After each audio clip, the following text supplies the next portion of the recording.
ధూళినైన నన్ను దూతగా నిలిపావు. ఎన్నికలేని నన్ను ఏలికగా చేశావు. ధూళినైన నన్ను దూతగా నిలిపావు. ఎన్నికలేని నన్ను ఏలికగా చేశావు.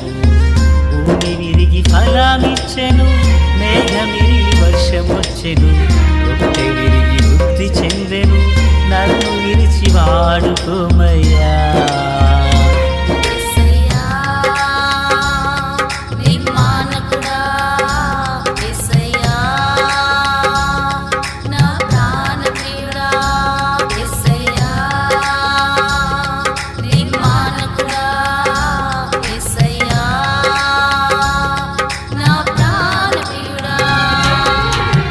ధూళినైన నన్ను దూతగా నిలిపావు.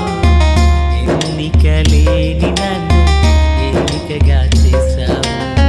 ధూళినైన నన్ను దూతగా నిలిపావు. ఎన్నికలేని నన్ను ఏలికగా చేశావు.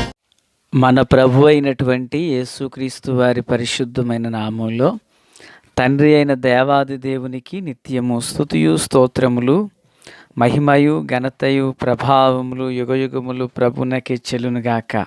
ప్రియులరా, బాగున్నారు కదూ?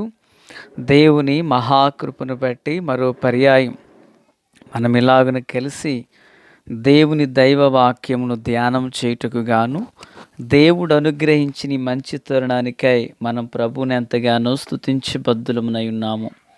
దయగలిగిన ఆయన ఆత్మచేత సమభూమి గల దేశమున ప్రభువు మనలను నడిపించునుగాక. ఆమేన్. నేటి దిన వాక్య ధ్యానమై నిర్గమాకాండము 20వ అధ్యాయం 25, 26 వచనాలలోని భాగములను మనము ధ్యానం చేయబోచున్నాం.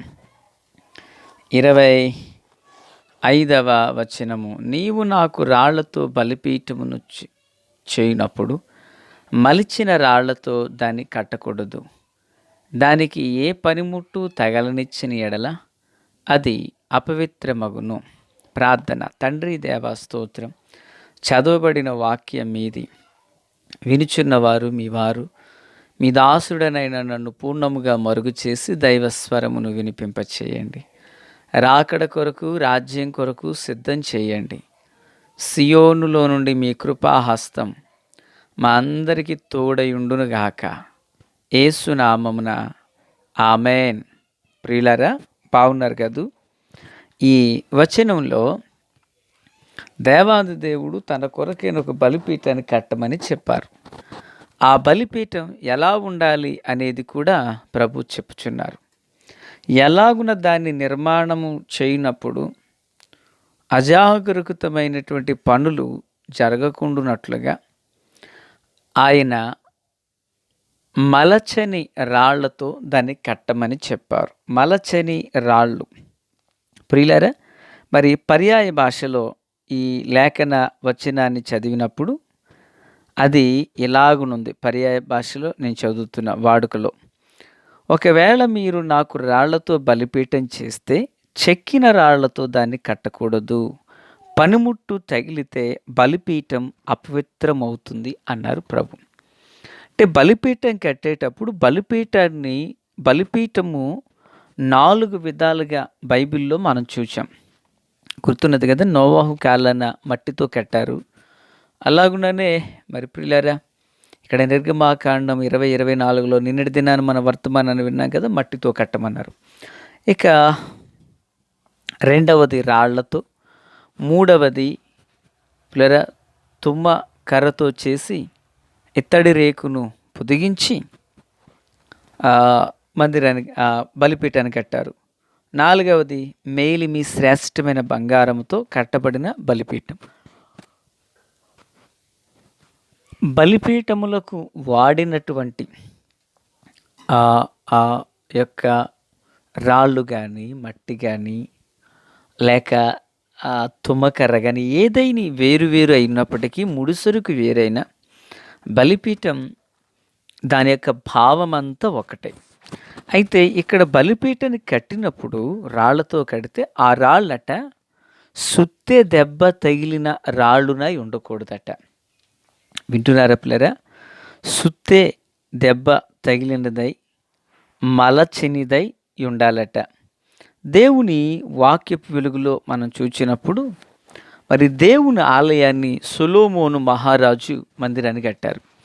మందిరం కట్టినప్పుడు ఒక అద్భుతమైన మాట ఏంటో తెలుసా పిల్లరా? రాజులు 1 గ్రంథం 6-7 వచనాన్ని నేను చదువుతున్నాను. అయితే మందిరము కట్టు సమయమున అది ముందుగా సిద్ధపరచి తెచ్చిన రాళ్లతో కట్టబడెను. మందిరము కట్టు స్థలమున సుత్తె, గొడ్డలి మొదలైన ఇనుము పనిముట్ల ధ్వని ఎంత మాత్రమును వినబడలేదు. దేవునికి మహిమ కలుగునుగాక.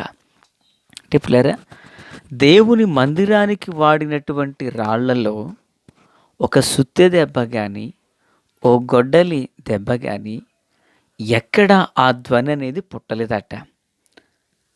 ఒక సుత్తె దెబ్బ కానీ, గొడ్డలి దెబ్బ ధ్వని పుట్టక మలచని రాళ్లతో మందిరాన్ని కట్టారు. ఎందుకంటే మన దేవుడు పరిశుద్ధుడు. పిల్లరా, అది సొలొమోను కాలంలో మందిరాన్ని కట్టారు. అయితే అదే పాత నిబంధన నిర్గమాకాండంలో దేవుని నామ ఘనత కొరకు ఒక బలిపీఠాన్ని కడితే ఆ బలిపీఠం అట మలచని రాళ్లతో, చక్కని రాళ్లతో, సుత్తె చేత సెమిట చేత దెబ్బలు తినని రాళ్లతోనట బలిపీఠాన్ని కట్టమన్నారు. ఎందుకు దేవుడు అలాగున చెప్పారు అంటే ఒకటే మనం గుర్తు చేసుకోవాలి. ఏంటంటే మన దేవుడు పరిశుద్ధుడు. ఆమేన్. మన దేవుడు పవిత్రుడు. ఆయన పరిశుద్ధ స్థలములలో నివసించేవాడు. ప్రియులారా, ఈ రాళ్లతో కట్టినప్పుడు సుత్తె, ఉలి, సెమ్మెట వంటి దెబ్బలు శబ్దం వినపడకూడదని ప్రభువారు నిర్గమాకాండంలోను ద్వితీయోపదేశ కాండంలోను దాని గురించి మాట్లాడారు. అయితే యెహోషువ గ్రంథానికి వచ్చేసరికి 8వ అధ్యాయం 31లో యెహోవా సేవకుడైన మోషే ఇశ్రాయేలుకి ఆజ్ఞాపించినట్లు యెహోషువ ఇశ్రాయేలు దేవుడైన యెహోవా నామమున బలిపీఠమును ఇనుప పనిముట్లు తగిలింపని కారు రాళ్లతో ఏబాలు కొండ మీద కట్టించెను. దాని మీద వారు యెహోవాకు దహన బలులను సమాధాన బలులను అర్పించారట. అలా కట్టారు మన పితరులు. అలాగున నిర్మాణం చేశారు పిల్లరా.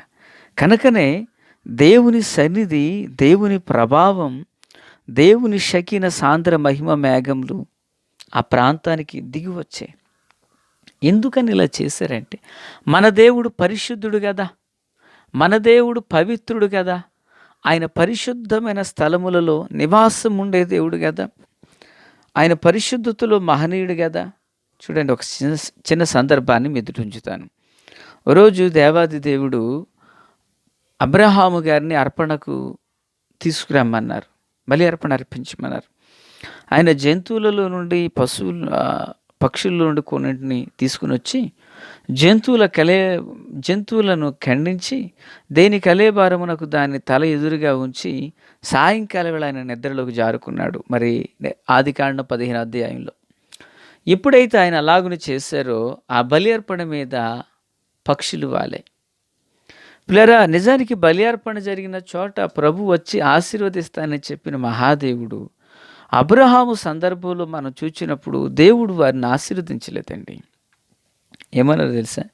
నీ సంతతి తమది కాని పరదేశమందు బానిసలుగా 400 సంవత్సరాలు ఉంటారు. ఆ తర్వాత వారు నాకు మొరపెడతారు, నేను వారిని విడిపిస్తాను, ఈ దేశం వారికి సొంతమవుతుంది అన్నారు. పిల్లరా, చూడండి, అబ్రహాము కనాను దేశంలోకి అడుగుపెట్టాడు. కనాను దేవుడిచ్చిన వాగ్దానం. అయితే అబ్రహాము యొక్క సంతానీయులు అబ్రహాము చేసిన పొరపాటుకు వారు పాలిభాగస్తులైనట్లుగా చూస్తున్నాం. మన దేవుడు పరిశుద్ధుడు, పవిత్రతలో నివాసం ఉండేవాడు, పరిశుద్ధ స్థలములలో నుండి పాలు ప్రాప్తింపచేయవాడు. మలచిన రాళ్లనే బలిపీఠాన్ని కోరుకోలేదు, సుత్తె తగిలిన రాళ్లను దేవాలయానికి కోరుకోలేదు. కానీ ప్రేమ కలిగిన మాట ఏంటో తెలుసా? పాడైన జీవితాన్ని ఆయన పవిత్రపరిచి పరిశుద్ధంగా వాడుకోవాలనుకుంటున్నాడు. స్తోత్రం. ప్రియులారా, ఈ మాటలు వించిన ఆత్మీయులారా, పాడైపోయిన జీవితాన్ని, పాడైన కుటుంబాన్ని, పాడైపోయిన హృదయాన్ని ఆయన బాగు చేసి దాన్ని శుద్ధీకరించి దేవుని కొరకు నివాస స్థలంగా చేయాలనుకుంటున్నారు. బలిపీఠం మీదకి ప్రత్యక్షమైన దేవుడు, దేవాలయంలో సంచారం చేసిన దేవుడు నీ హృదయంలో ఉండాలనుకుంటున్నాడు. ఎందుకంటే ఆయన పరిశుద్ధుడు అన్న మాట ఎంత వాస్తవమో, ఆయన కనికర సంపన్నుడు, ప్రేమించే దేవుడు అన్నది కూడా అంతే సత్యం. ఆ ప్రేమించే దేవుడు, ఆ కనికరము కలిగిన దేవుడు మనల్ని ఎంతగానో ఇష్టపడుతున్నాడు. ఈ మాటలు వించిన ఆత్మీయులారా, బలిపీఠంలోనికే సుత్తె తగలని రాయి కావాలన్నారండి. మందిరం కట్టేటప్పుడు సుత్తె దెబ్బ తగలనేటువంటి రాళ్ళు కావాలన్నారండి. కానీ కన్నులు చెడ్డవి చూచి, నోరు చెడ్డవాటిని గురించి మాట్లాడి, చెవులు చెడు సంబంధమైనవి విని, హృదయం పాడైపోయి, జీవితం పాడైపోయి, క్రియలు పాడైపోయి, అంతగా చెరుపబడిన విధానంలో హవ్వం ఉన్నట్లుగా ఉండినా, ఇది నా ప్రేమగల దేవుడు మనకు సెలవిస్తున్న మాట ఏందో తెలుసా? నిన్నింకా ప్రేమిస్తున్నాడు. నువ్వు తిరిగి ప్రభు యొద్దకు వచ్చినట్లయితే, బలిపీఠం మీద బలి అర్పణ చూచి దిగి వచ్చిన మహాదేవుడు నీ హృదయాన్ని అర్పణగా చేస్తే నీ యొద్దకు రావాలనుకుంటున్నాడు. నీలో నివాసం ఉండాలనుకుంటున్నాడు. మరి ఇంకెందుకు ఆలస్యం? ఊరు పొమ్మంది, కాడి రమ్మంది అన్నప్పుడు కాదు ప్రభువుకి అప్పగించుకోవాల్సింది మనం. లోకంలో దన్నదంతా బలమంతటిని పోగొట్టేసుకుని నిస్సహాయ స్థితిలో ప్రభు దగ్గరికి రావడం కాదు. దీపం ఉండగానే ఇల్లు చక్క పెట్టుకోవాలి. ప్రాణం ఉండగానే ప్రభువు నమ్ముకోవాలి.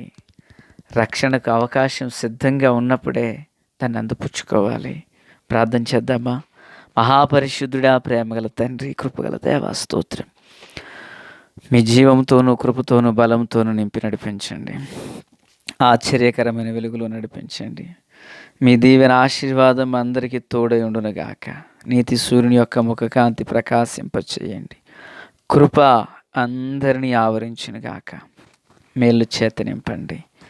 యేసు నామములో ఈ వాక్యాన్ని విని తమ జీవితాన్ని మీకు అప్పగించుకొంచిన వారిపై మీ చెయ్యి చాపబడునుగాక. కృపా కనికరములు దయచేయమని యేసయ్య నామమున అడిగి వేడుకొనుచున్నాం మా పరమ తండ్రి. ఆమెన్. Praise the lord.